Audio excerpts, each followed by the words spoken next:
Welcome back to this edition of Between Two FARS. I'm Warneke Miller, and we're continuing to talk about SBIR contracts here at Langley Research Center. I've been enjoying the last couple of episodes with Michael Mark, who is a fantastic vessel of knowledge and has just been helping us to really understand R&D contracting and SBIR contracts. And today we want to pick up where we left off and talk a little bit about the administration of SBIR contracts. So to recap, what is a SBIR contract and what are we looking to do with them? Okay, well, SBIR contracts, as Small Business Innovation Research, are in phases, and they are contracts where we are acting as a venture capitalist to help a small business move technology forward to the point where it can be commercialized. This is done by contracts. I think a lot of it is now being migrated to awards to the NSSC. However, sometimes you will see packages, and there are things that if you're going to do an award review, you need to make sure that it has the SBIR data rights clauses in it. It's, I think it's FAR 52227-20.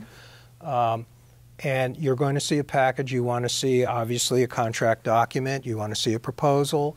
You want to see the evaluation of that proposal and the source selection decision document, which is done by the headquarters. And then obviously some money. So you're going to have a fairly normal contract file, but the contract itself has some unusual features to it. All right, so this would be an implementation package that's likely to come from headquarters or the NSSC and land on the desk of the attorney at the center, and they say, okay, take a look at this and see what we need to implement it. What sort of things do you look at when you're reviewing one of these incoming packages? Well, I look at the source selection decision document and the evaluation to make sure that they did what the solicitation said they were going to do, and the solicitations are typically up on the internet, and if not, I want to see that. You want to make sure the proposal lines up with what the statement of work is now saying that we're going to do, and sometimes that becomes an issue because the statement of work is fairly fluid. Again, it's a research contract, and it's based on a proposal with a unique or innovative technology that the company is offering.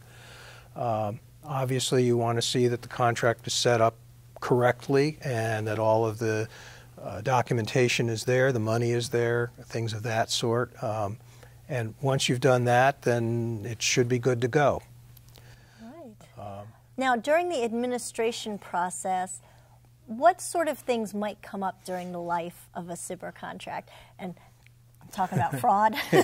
Well, fraud is one issue. I mean, we have had a number of AIP cases coming out of SBIRs, and typically what we see are either the company has provided the same proposal in response to the NASA solicitation, to the Department of Defense solicitation, and the Department of Energy solicitation, and lo and behold, they got awards from all three or two of the three. Must have been a good idea, huh? Yeah, great idea, and they don't bother to tell us, oh, by the way, and there is a requirement for them to tell us, and sometimes they don't.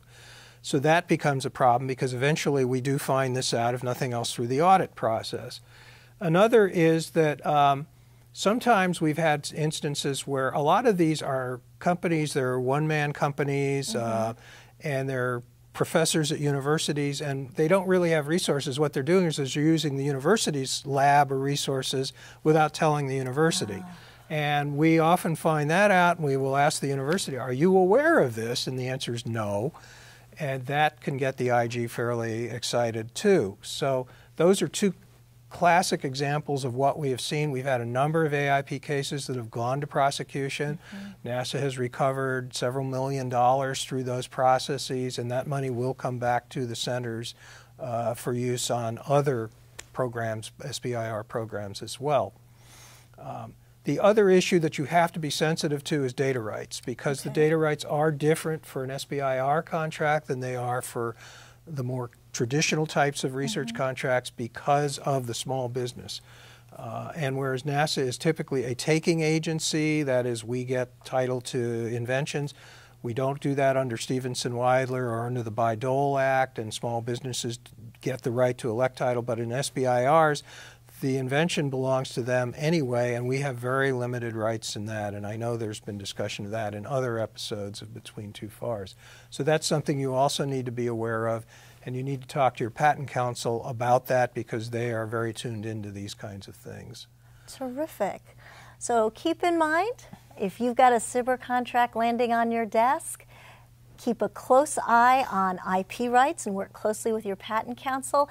And always during the administration, be aware of potential for fraud, because these are small businesses that aren't always fully aware of the rules or fully functioning within the rules. Once again, work as the attorney, spur innovation, and keep them coloring within the lines. Join us again next time between two FARS.